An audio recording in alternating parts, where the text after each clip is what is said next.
He threw the papers on the table, laughing as he told her she was worth nothing. He told her that her cheap clothes and quiet demeanor were an embarrassment to his rising career.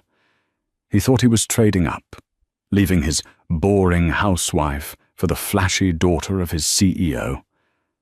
But Mark Sterling made a fatal miscalculation. He didn't check who his wife really was. He didn't know that the woman scrubbing his floors was actually Titan Vanderbilt, the secret sole heiress to the very empire he worked for. And the moment he signed those papers, he didn't just end a marriage. He signed his own death warrant. The fluorescent light in the kitchen flickered, casting a sickly yellow glow over the small laminate table. It was raining outside, a typical gloomy Tuesday in Seattle, matching the atmosphere inside the cramped apartment on 4th Avenue. Mark Sterling adjusted his tie, a knockoff silk blend he'd bought to impress his superiors, and slid the manila envelope across the table. It hit the salt shaker with a dull thud. "Just sign it, Titan. Don't make this difficult," Mark said, his voice dripping with a mix of exhaustion and arrogance. He didn't even look at her. He was too busy checking his reflection in the darkened window, making sure his hair was perfectly coiffed. Titan sat opposite him. She wore a simple, oversized grey cardigan that had seen better days, her hair tied back in a messy bun. To the outside world, and apparently to her husband of 3 years, she looked like a woman who had given up. A woman whose only ambition was keeping this tiny apartment clean and dinner warm. "Is there really no other way, Mark?" Titan asked softly. Her voice wasn't pleading. It was calm, almost terrifyingly steady, though Mark was too self-absorbed to notice the difference. "Titan, look at you," Mark scoffed, gesturing vaguely at her. "And then look at me. I'm a senior analyst at Rothschild & Co. now.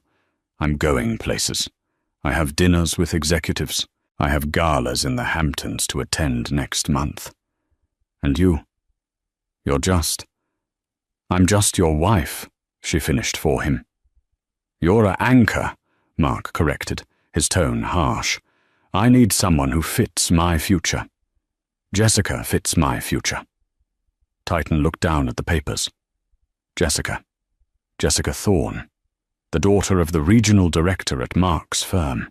She was loud, she wore too much Gucci, and she had been flirting with Mark at the company Christmas party right in front of Titan. "She's pregnant, isn't she?" Titan asked, picking up the pen. Mark froze for a second, then puffed out his chest. "Yes, and she can give me things you can't.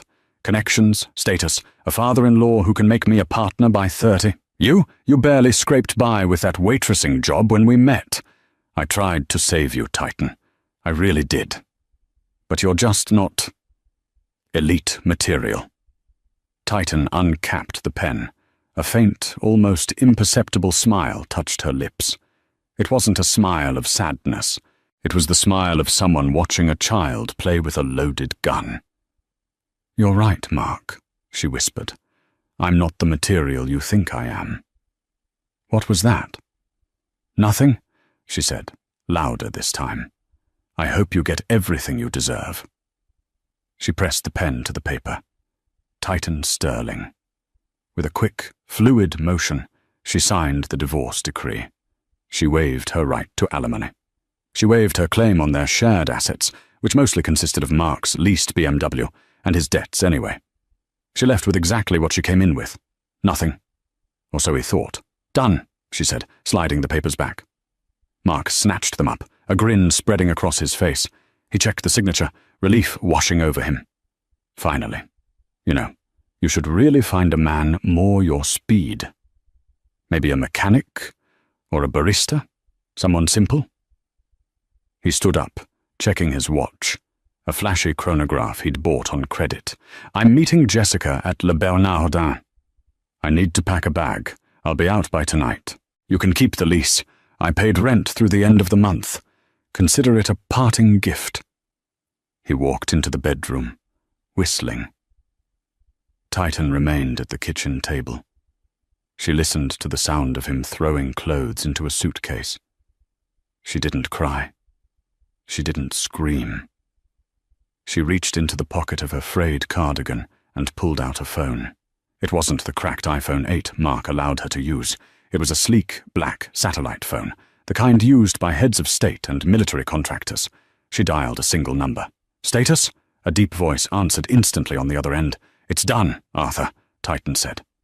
Her voice changed instantly. The meekness was gone, replaced by a cold, commanding authority that would have made Mark's blood run cold. "The divorce is signed.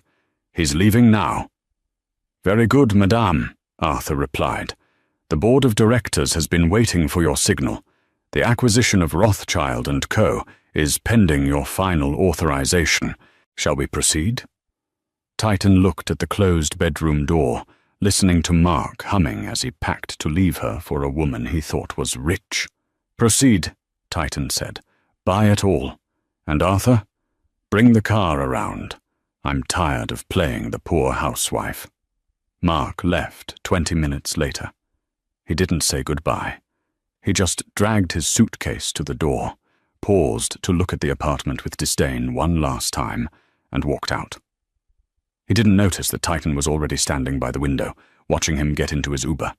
Once his taillights disappeared around the corner, the atmosphere in the apartment shifted. Titan stood up and walked to the small, rusted closet in the hallway. She reached to the very back, behind the cleaning supplies and old coats, and pulled out a locked, sleek metal briefcase. She scanned her thumbprint. The locks clicked open with a hiss. Inside lay a different life. A platinum Patek Philippe watch encrusted with diamonds, a heavy signet ring bearing the crest of the Blackwood Vanderbilt Consortium, and a black American Express Centurion card, the black card that has no limit. She stripped off the grey cardigan and the cheap leggings Mark had always criticized. From the briefcase, she pulled out a tailored black dress, simple but cut from Italian silk, that cost more than Mark's annual salary. She let her hair down, shaking out the golden waves she had kept hidden in a severe bun for 3 years. She walked out of the apartment building, leaving the door unlocked. She wouldn't be coming back. The rain was pouring down harder now, soaking the cracked pavement of 4th Avenue. But as Titan stepped onto the curb, she didn't get wet. A man in a pristine black suit had appeared from the shadows, holding a large umbrella over her head. "Good evening, Madame Vanderbilt," the man said, bowing his head slightly. This was Arthur, her family's head of security and her personal butler for over 20 years. "Arthur," she acknowledged, stepping towards the curb. Waiting there was not a taxi, but a line of 3 black SUVs flanking a custom Rolls-Royce Phantom. The Spirit of Ecstasy hood ornament gleamed under the streetlights, looking out of place in this run-down neighborhood. Passers-by stopped and stared. A neighbor, Mrs. Higgins, who usually complained about Titan's trash bins, stood on her porch with her mouth open, dropping her grocery bag. Arthur opened the rear door of the Phantom. The interior smelled of aged leather and expensive mahogany. "Where to, madame? The estate?" Arthur asked as he closed the door, shutting out the noise of the city. "No," Titan said, settling into the seat and pouring herself a glass of sparkling water from the car's chiller. "Take me to the Four Seasons. I need a spa treatment and a stylist. Tomorrow morning I have a board meeting at Rothschild & Company." Arthur looked at her in the rear-view mirror, a knowing glint in his eye. "Mark Sterling works there, does he not?" "He does," Titan replied, taking a sip of the water. "He thinks he's about to get a promotion from his future father-in-law. I think it's time I introduced myself to his boss." "And what about his fiancée, Miss Thorne?" "Jessica?" Titan laughed softly, a sound that lacked any humor. "Jessica's father, Mr. Thorne, is a middle manager. He manages a branch. He doesn't own the company, Arthur. I own the company, or I will by 9 a.m. tomorrow." She looked out the tinted window as the Rolls-Royce glided away from the curb, leaving the life of Titan Sterling behind forever. "I spent 3 years trying to be loved for who I was, not what I owned," she whispered to the glass. "I cooked, I cleaned, I supported him when he was an unpaid intern. I wanted to know if a man could love me without the money." She turned back to Arthur. "Now I have my answer. He wanted gold. So I'm going to show him exactly how heavy gold can be when it falls on you. The clinking of fine crystal and the low hum of polite conversation filled Le Bernardin, one of Manhattan's most exclusive seafood restaurants. It was a world away from the cramped apartment in Seattle where Mark had left his wife just hours earlier. Mark sat opposite Jessica Thorne, feeling like the king of the world. He wore a new Brioni suit he couldn't really afford, but he knew his upcoming promotion would cover it. Jessica was glowing, or perhaps it was just the shimmer of the diamond earrings Mark had bought her on credit. She was loud, laughing a little too enthusiastically at her own jokes, drawing glances from neighboring tables. "Oh my God, babe, did you see the look on that waiter's face when I sent back the caviar?" Jessica giggled, taking a large gulp of the $500 bottle of Dom Perignon Mark had ordered. It was definitely not Osetra. I mean, do they think I'm stupid? Mark laughed along, though he wouldn't know Osetra caviar from fish bait. "You tell 'em, Jess. Only the best for us from now on." "Exactly," she said, leaning over the table, her voice dropping conspiratorially. "So did you do it? Is the dead weight gone?" Mark swirled his champagne. "Signed, sealed, and delivered. Titan is officially in the rear-view mirror. Left her the lease on that dump, so she shouldn't complain." Jessica smirked cruelly. God, she was so beige, you know? Just there. I don't know how you survived 3 years with someone who buys their clothes at Walmart. "I was just being a good guy, trying to help her out," Mark lied, rewriting history to suit his new narrative. "But you can't help people who don't want to rise up. Anyway, forget her. Let's talk about us. Has your dad said anything more about the partner track?" Jessica waved her hand dismissively. "Oh, Daddy loves you. He said as soon as the quarterly review is done next week, he's moving you up. Corner office, expense account, the works. We are going to run that company, Mark." Mark felt a rush of adrenaline. This was it. The dream. A waiter approached, placing a sleek black leather folder on the table. The bill. Mark snatched it up confidently. He didn't even look at the total. He just pulled out his corporate American Express Platinum card, the one he wasn't technically supposed to use for personal dinners, but who cared? He was practically a partner. "Put a 20% tip on there," Mark said magnanimously. The waiter took the folder and walked away. Mark and Jessica continued planning their future. A penthouse in Tribeca, a summer rental in the Hamptons, maybe a Porsche for Jessica. 5 minutes passed. The waiter returned. He looked uncomfortable. "Sir, I apologize, but there seems to be an issue with the card." Mark frowned. "What issue? Run it again. It's a corporate card." "We did, sir. It was declined. The message says Administrator Freeze." Jessica rolled her eyes. Daddy probably put a hold on department spending for the end of the quarter. Just use your personal one, babe." Mark felt a bead of sweat trickle down his neck. His personal credit was maxed out from buying Jessica the earrings and his new suit. He pulled out his personal visa anyway, praying there was enough of a buffer left. The waiter took it. He returned 2 minutes later. His expression was even tighter. "Declined, sir. Insufficient funds." The silence at the table was deafening. Jessica's smile vanished. "Mark," she said, her voice sharp enough to cut glass, "this is embarrassing. Do you not have any money?" "Of course I do," Mark hissed, his face turning red.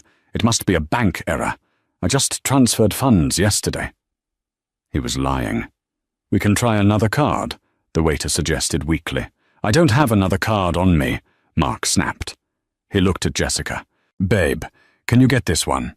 I'll wire you the cash first thing in the morning when I sort this out with the bank."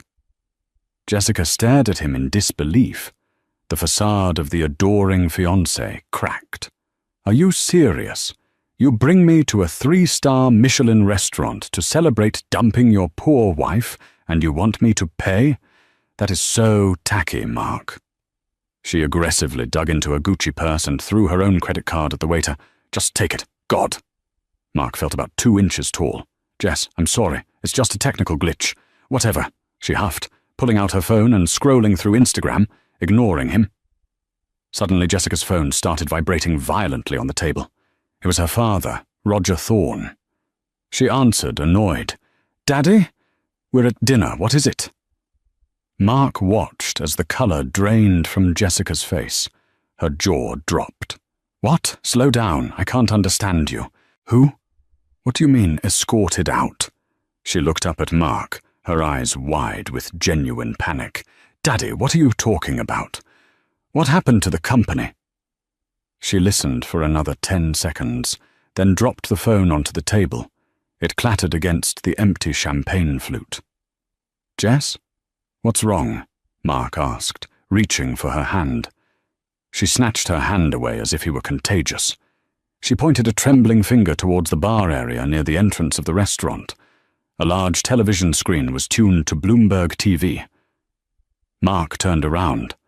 The bright red banner across the bottom of the screen read, Breaking News. The anchor was speaking urgently. Financial shockwaves this evening as the secretive Blackwood Vanderbilt Consortium has announced a hostile takeover of Rothschild and Company.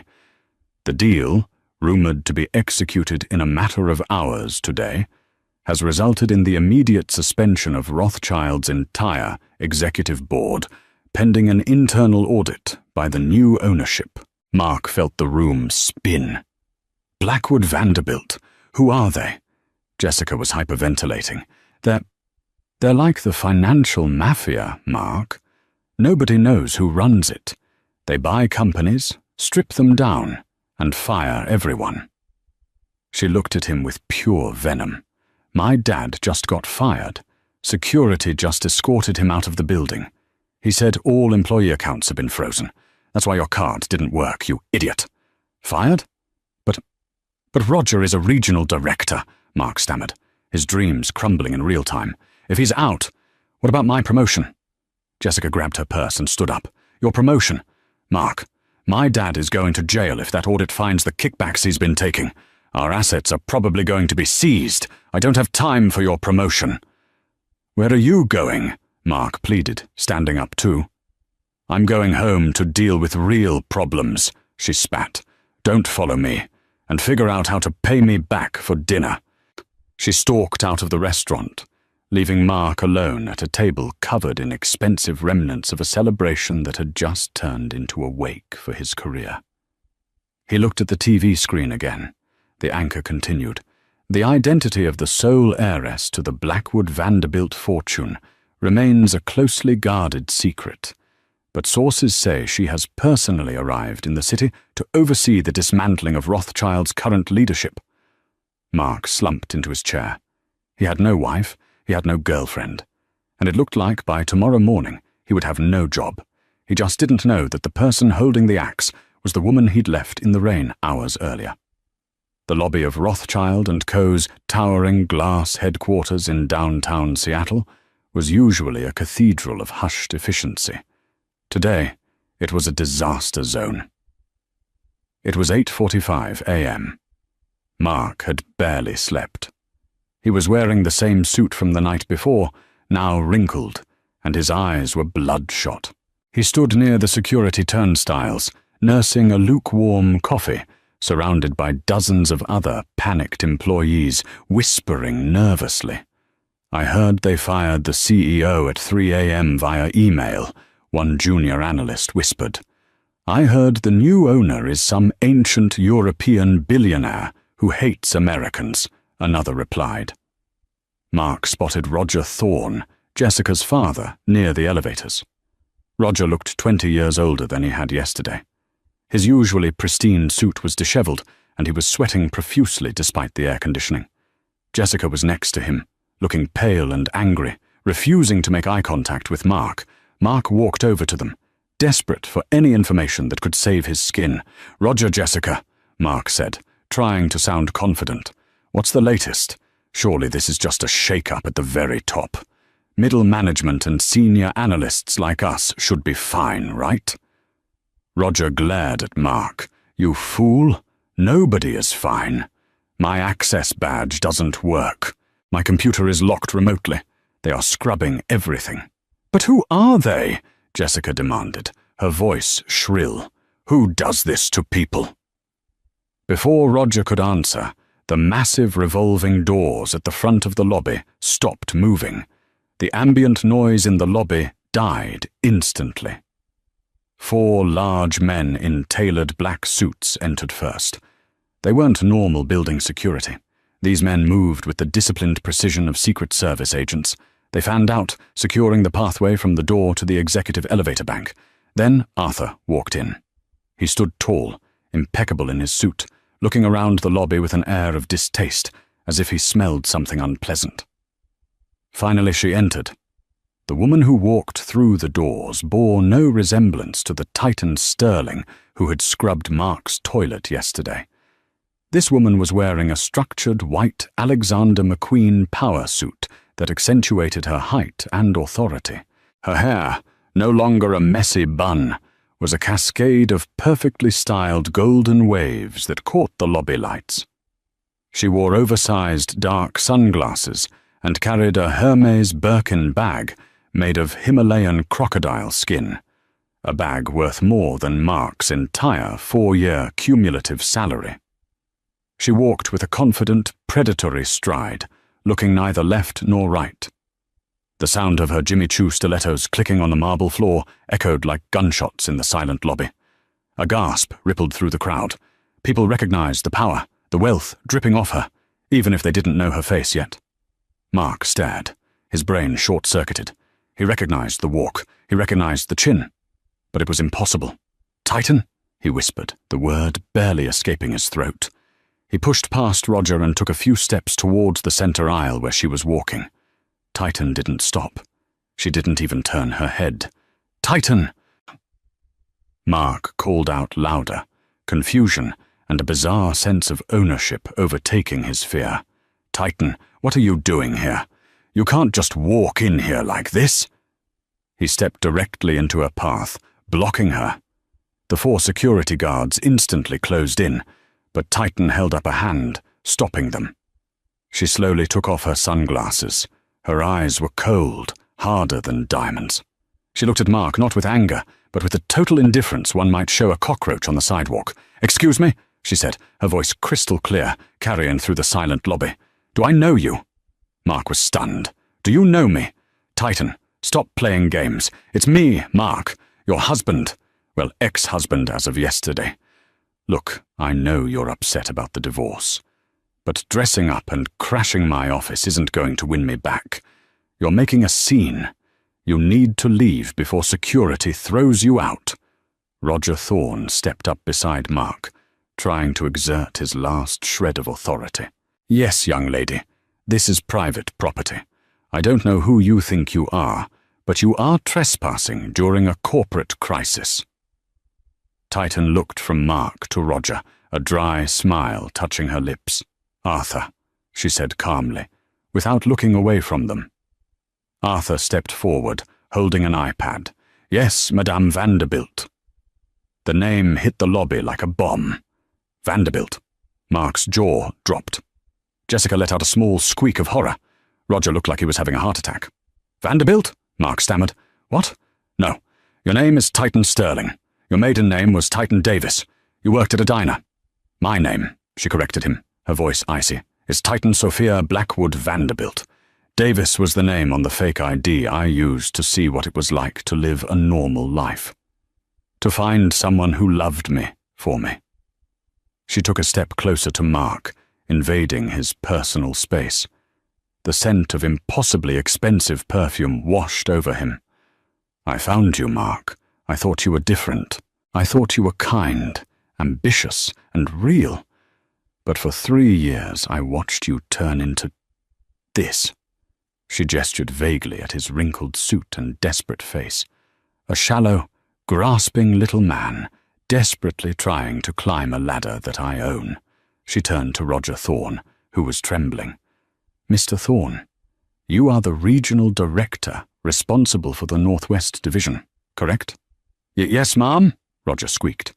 "Arthur, what is the status of Mr. Thorne's employment?" she asked. Arthur tapped the iPad. As of 6 a.m. this morning, Mr. Thorne has been terminated for cause, citing gross negligence and embezzlement of company funds hidden in offshore vendor accounts. We have already forwarded the evidence to the FBI. Jessica screamed. Roger collapsed against the wall.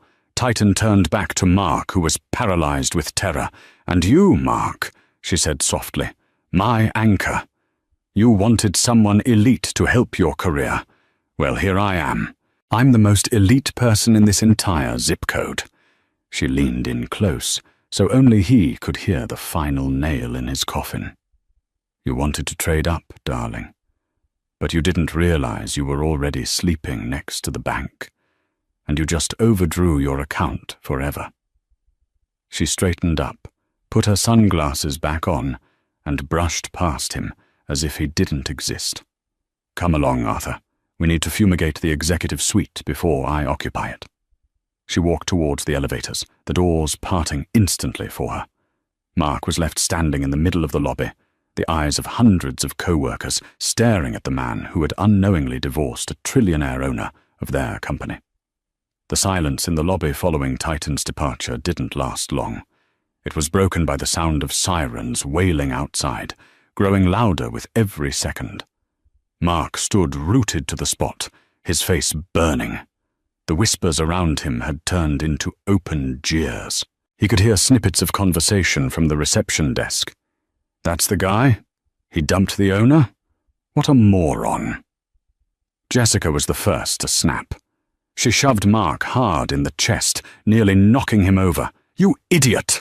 she shrieked, her mascara running down her face in black streaks. "You said she was a nobody. You said she was a waitress who read too many books. She's a Vanderbilt, Mark. She owns half the city." "I didn't know," Mark yelled back, his voice cracking. "She never acted like this. She couponed, Jessica. She used coupons for laundry detergent. How was I supposed to know she was sitting on $1 trillion? Because you never looked at her," Jessica screamed. "And now look at us. My dad is—" She was cut off as the revolving doors spun again. This time it wasn't security. It was the FBI. 6 agents in windbreakers emblazoned with yellow letters moved in a tactical formation toward Roger Thorne. Roger, who was still slumped against the wall, clutching his chest, looked up with the eyes of a trapped animal. "Roger Thorne," the lead agent barked, "you are under arrest for securities fraud, money laundering, and conspiracy to commit corporate espionage." "I didn't do it alone," Roger blurted out, panic stripping away any loyalty he had. He pointed a shaking finger directly at Mark. "Him, Mark Sterling. He's my senior analyst. He signed off on the quarterly projections. He doctored the reports to hide the losses. He wanted the promotion." Mark felt the blood drain from his extremities. It was true that he had massaged some numbers at Roger's request, thinking it was just standard corporate maneuvering to boost bonuses. He didn't know he was covering up millions in stolen funds. "Wait, no," Mark stammered, as 2 agents broke off and marched toward him. "I was just following orders. I didn't know." "You can explain that to the federal prosecutor," the agent said, grabbing Mark's arm and spinning him around. The cold steel of handcuffs clicked onto his wrists that just minutes ago he thought would be wearing a Rolex given to him as a partner bonus. As Mark was frog-marched out of the building he had hoped to rule, he saw Jessica. She wasn't looking at him with concern. She was busy deleting photos of him from her phone, frantically typing, likely distancing herself from the criminal boyfriend. They dragged him past the reception desk. The receptionist, a woman Mark had rudely ignored every morning for 4 years, held up a cardboard box. "Mr. Sterling," she called out cheerfully, "I have your personal items from your desk. Security cleared it out 5 minutes ago. Don't worry, we kept the picture of your dog. We threw away the rest." Mark was shoved into the back of a government sedan. As the car pulled away, he looked up at the penthouse floor of the Rothschild building, now the Vanderbilt building. He saw a silhouette standing at the floor-to-ceiling window, looking down. He couldn't be sure, but he thought he saw a hand raised in a small, dismissive wave. ____, underscore, underscore, underscore, underscore, underscore, underscore, underscore, underscore, underscore, underscore, underscore, underscore, underscore, underscore. Later that evening, Mark was released on bail 12 hours later. His parents had to put up their retirement home as collateral. He walked out of the precinct, smelling of stale coffee and fear. He checked his phone. It was blowing up, but not with messages of support. Asterisk LinkedIn. Your account has been flagged for violation of community standards regarding professional conduct. Asterisk email. Notice of eviction. He remembered he had cancelled the lease on his new apartment deposit to pay for the lawyer. Asterisk. Text from Jessica. Don't ever contact me again. My lawyer says you're toxic. I'm telling everyone you manipulated my dad. Rot in hell. He had nowhere to go. His keycard to the office was dead. His bank accounts were frozen as part of the investigation. He had exactly $40 in his wallet. He realized he had only one option. The apartment on 4th Avenue. The lease he had graciously left to Titan. It was paid through the end of the month. She was rich now. Surely she was at the Four Seasons or some palace. The apartment would be empty. He took a bus. His BMW had been towed from the restaurant, back to the rainy, grim neighborhood he thought he had escaped. He ran up the stairs, fumbling for his old key. He jammed it into the lock and turned. It didn't budge. He tried again. Nothing. The lock had been changed. He pounded on the door. Titan, I know you're not in there. Open up. It's my house, too. The door to the neighboring apartment opened. Mrs. Higgins, the elderly woman in the floral housecoat, peered out. Stop that racket, you hooligan, she yelled. Mrs. Higgins, it's me, Mark. I need to get into my apartment. Not your apartment anymore, she spat. That nice lady, Mrs. Vanderbilt, she had the building superintendent change the locks this morning. Said she was donating the unit to a charity for battered women. Donating it? Mark slumped against the doorframe. But my stuff, my clothes that I didn't pack, my college diploma. She had a service. Come, Mrs. Higgins said with a gleeful cackle. They took everything that belonged to Mr. Sterling and put it on the curb about 4 hours ago. The garbage truck came at 5 o'clock. Mark ran to the window at the end of the hall and looked down at the alley. It was empty. His custom suits, his collection of vintage sneakers, his diploma, all gone to the dump. He slid down the wall, sitting on the dirty hallway floor. He was homeless. He was unemployed. He was facing federal charges. And he was starving. Then his phone buzzed. A notification from a news app.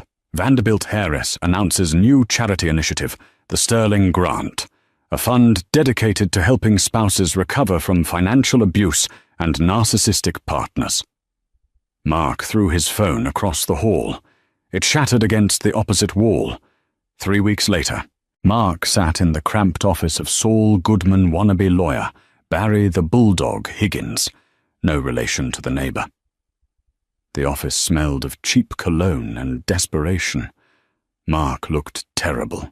He hadn't shaved in days. He was wearing a tracksuit he bought at a thrift store. So let me get this straight, Barry said, chewing on a toothpick. She's worth trillions. You were married for 3 years, no prenup? No prenup, Mark said, his eyes lighting up with a glimmer of hope. We were poor when we met, or I thought we were. She never declared her assets. That's fraud, right? She hid billions from me. Barry leaned back, clasping his hands behind his head. In the state of Washington, assets acquired during the marriage are community property. Inheritances are usually separate, unless commingled. Did she ever put Vanderbilt money into your joint account? She paid off my car once, Mark remembered, and she paid for a vacation to Cabo 2 years ago. Bingo! Barry slammed his hand on the desk. Commingling of funds. We can argue that she used the marital pot to manage her lifestyle, thereby opening her trust to scrutiny. We sue for spousal support. Lifestyle maintenance. You were accustomed to a certain standard of living, even if you didn't know who provided it. We ask for, let's say, $50 million. She'll settle for $10 million just to make us go away. Mark grinned. $10 million. It wasn't a trillion, but it was enough to disappear to Thailand and live like a king. Do it, Mark said. Serve her. Underscore, underscore, underscore, underscore, underscore, underscore, underscore, underscore, underscore, underscore, underscore, underscore, underscore, underscore, underscore, underscore. 1 week later. The conference room. Mark didn't get a court date. He got a summons to a deposition at the headquarters of Vanderbilt Legal, a skyscraper that made his old office look like a shed. Mark walked in with Barry. He tried to strut, but the sheer opulence of the building intimidated him. The walls were lined with original Picassos. The carpet was thicker than his mattress. They were led into a conference room with a view of the entire Seattle skyline. Titan was there. She sat at the head of a long mahogany table. She wasn't wearing a suit today. She wore a simple, elegant navy dress that screamed old money. She didn't look angry. She looked bored. Flanking her were 5 lawyers in grey suits, typing silently on laptops. "Mr. Sterling," Titan said, not standing up. "And Mr. Higgins, is it? I believe your license was suspended in 2019 for ethics violations." Barry tugged at his collar. "That was reinstated, Miss Vanderbilt. We are here to discuss the settlement." "There will be no settlement," Titan said calmly.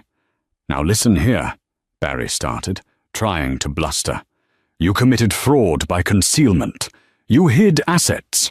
My client has suffered emotional distress and financial ruin due to your deception.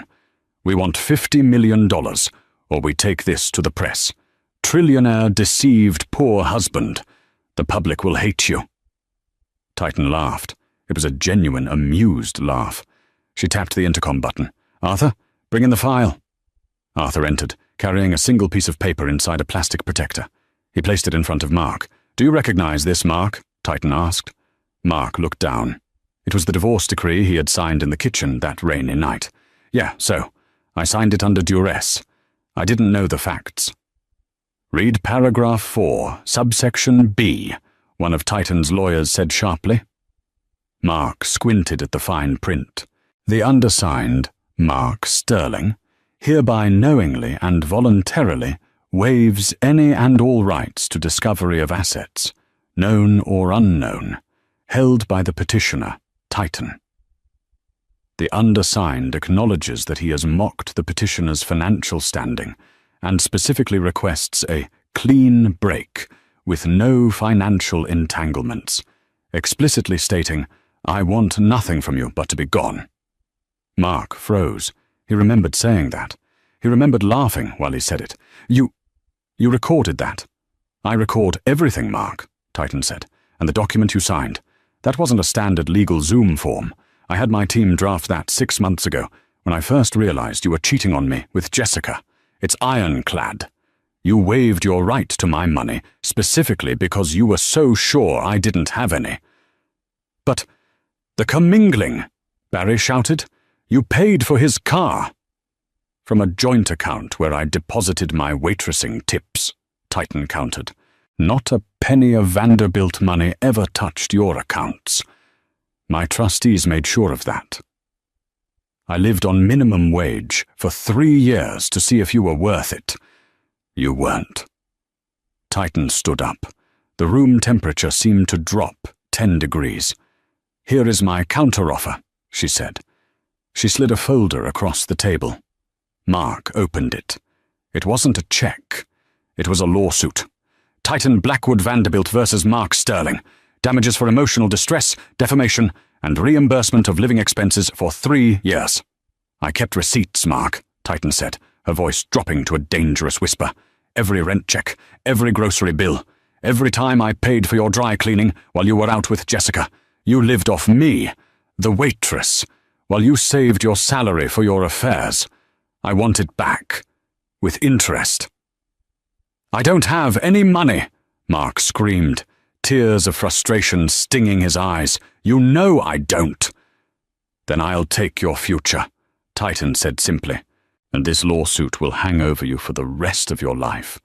Every paycheck you earn, I will garnish. Every asset you buy, I will place a lien on.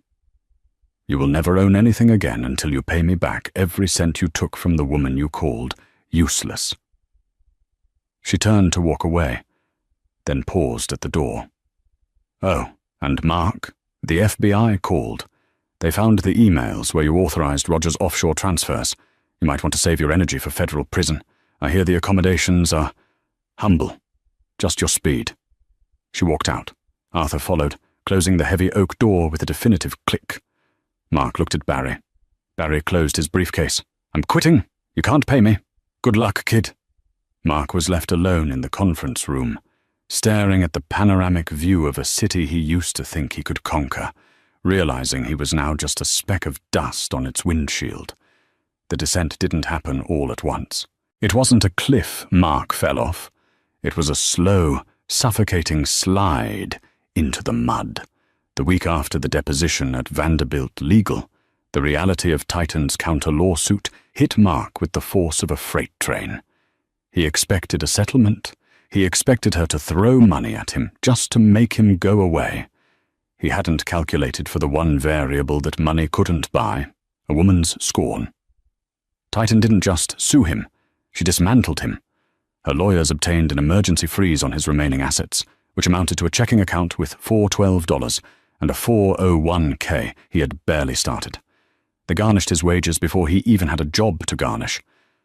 Every time he tried to interview for a finance position, the hiring manager would Google his name. The first result wasn't his LinkedIn profile. It was a Seattle Times article, "The Billionaire's Ex: How One Man Traded a Fortune for a Felony." Then came the federal trial. Jessica Thorne testified against him. She sat on the stand, looking innocent and tearful, painting Mark as the mastermind who coerced her poor, confused father into cooking the books. It was a lie, of course. Roger had been stealing since Mark was in diapers, but the jury didn't care. They saw a man who had abandoned his wife for a boss's daughter, and they hated him on principle. Mark was sentenced to 48 months in a federal correctional facility for conspiracy to commit wire fraud. The day he reported to prison, it was raining. He stood outside the chain-link fence, waiting for processing. He looked down at his wrist, instinctively checking for a watch that was no longer there. He had sold it to pay his first month's rent in a dingy motel. Now, he didn't even have the motel. The long-wait prison wasn't like the movies. It wasn't violent gangs and shanks in the shower, at least not in minimum security. It was boring. It was grey. It was the crushing weight of time. But the worst part wasn't the food or the hard beds. It was the television in the common room. The inmates loved the news. And the news loved Titan. 6 months into his sentence, Mark was mopping the cafeteria floor when a breaking news segment came on CNN. Titan Blackwood Vanderbilt, the reclusive heiress who recently took the helm of the global investment giant, has just announced the acquisition of the historic Thorne Tower in downtown Seattle. She plans to rebrand it as the headquarters for her new non-profit. The camera cut to Titan. She looked breathtaking. She was wearing a cream-colored coat, standing at a podium, flashing a smile that Mark used to think was reserved for him. "We are building a future where financial literacy is a right, not a privilege," Titan told the reporters. "We want to ensure that no partner is ever left in the dark about their family's finances again." The cafeteria erupted in laughter. "Hey, Sterling!" A guy named Big Mike yelled, pointing a plastic spoon at the TV. "That's your wife, right? Man, you really fumbled the bag. You fumbled the whole damn bank." Mark kept his head down, scrubbing a spot of dried ketchup on the linoleum until his knuckles turned white. He couldn't escape her. She was on magazine covers in the prison library. She was mentioned in the Wall Street Journal left by the guards. She was everywhere, growing brighter and more magnificent, while he was rotting away in a jumpsuit that smelled of industrial detergent. He realized then that she wasn't just punishing him with lawsuits. She was punishing him by succeeding. She was proving to the world that he was the anchor she had cut loose so she could fly. The release 4 years later. Mark walked out of the prison gates with a plastic bag containing his release papers and a bus ticket. He was 32 years old, but he looked 45. His hair had thinned significantly, and the stress lines around his eyes were permanent trenches of regret. He had no family waiting for him.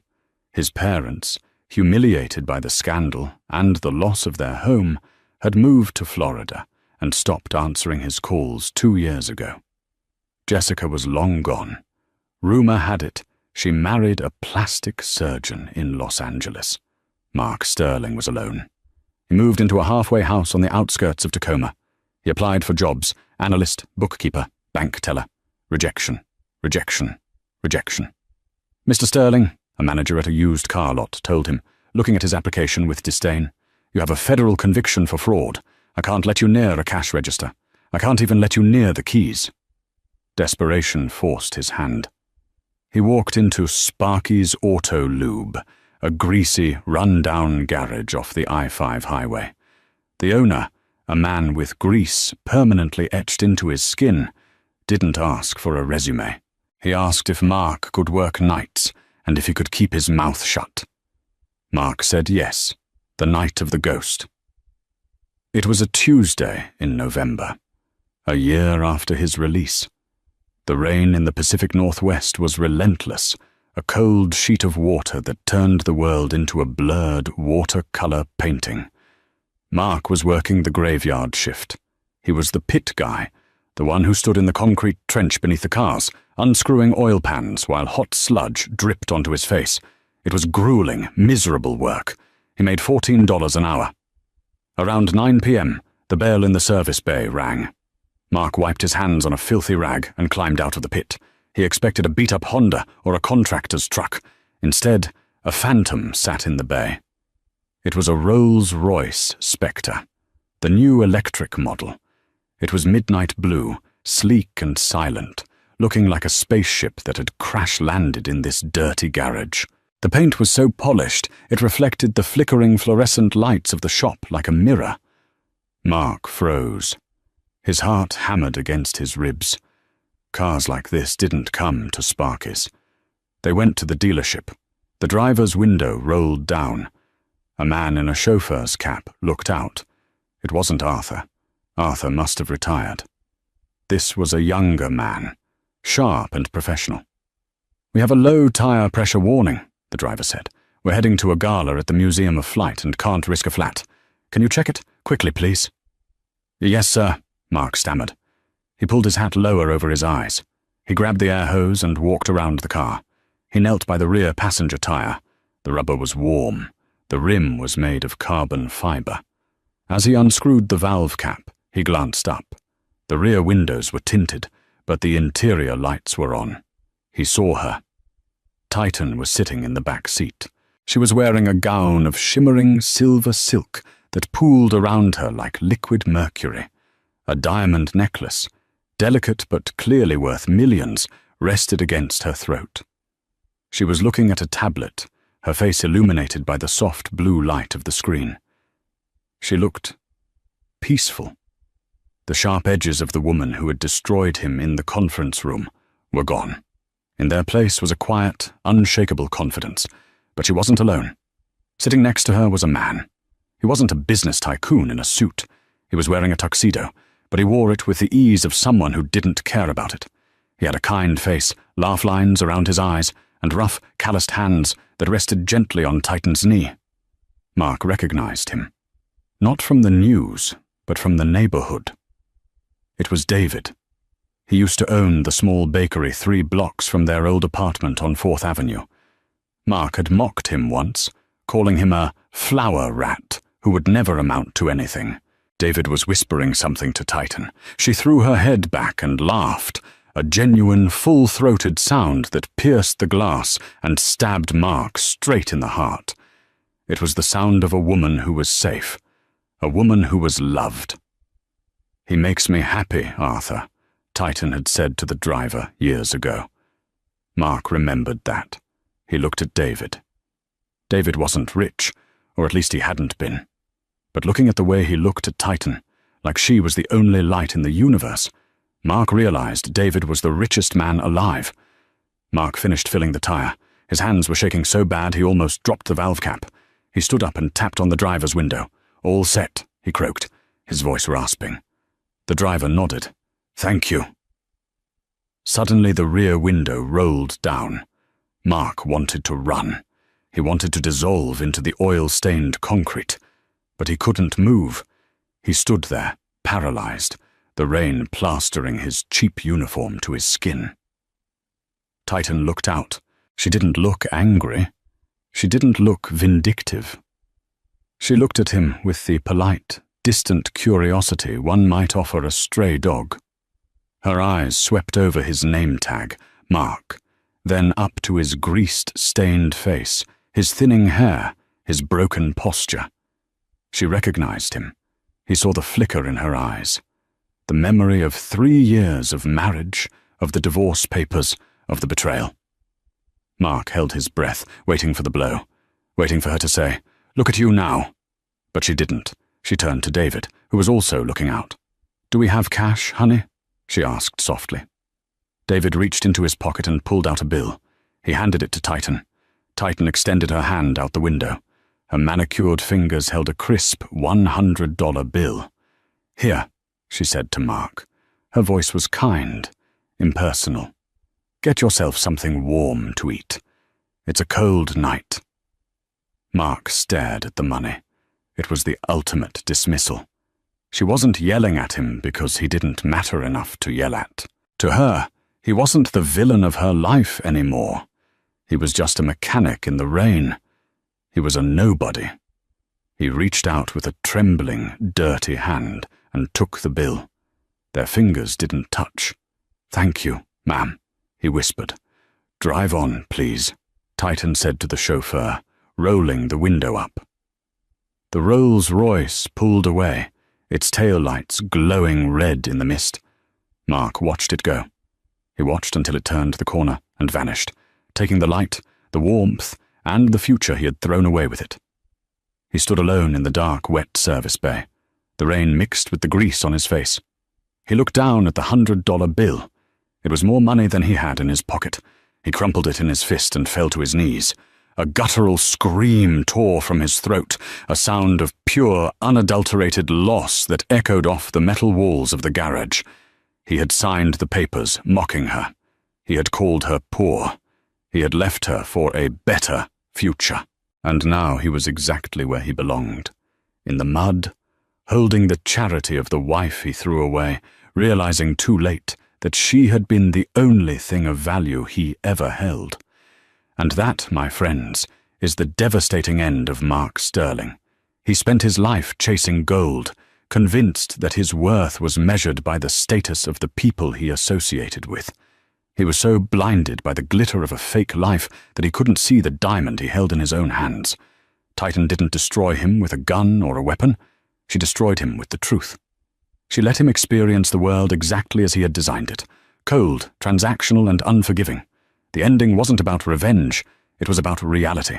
Mark wanted a world where money defined worth, and in the end, he got it. He became worthless. This story reminds us of a terrifying truth. The people we hurt don't just disappear. They grow. They thrive. And sometimes the harshest punishment isn't their anger. It's their pity. So here is the question of the day. Do you think Titan's indifference was the perfect revenge, or should she have acknowledged who he was in that final moment?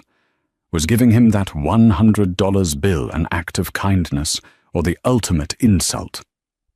I want to see your debates in the comments below. If this story gave you chills, please hit that like button. It helps the algorithm share these stories with more people. And if you haven't already, smash that subscribe button and ring the notification bell. We have a shocking story coming up next week about a runaway bride who discovers her fiancé's family secret at the altar. You do not want to miss it. Thanks for watching, stay humble, and remember, The toes you step on today might be attached to the foot that kicks you tomorrow. There's really not enough good paralegals out there to supply all the law firms that need help. And so if you're looking for a career that's engaging or that's interesting, you might want to consider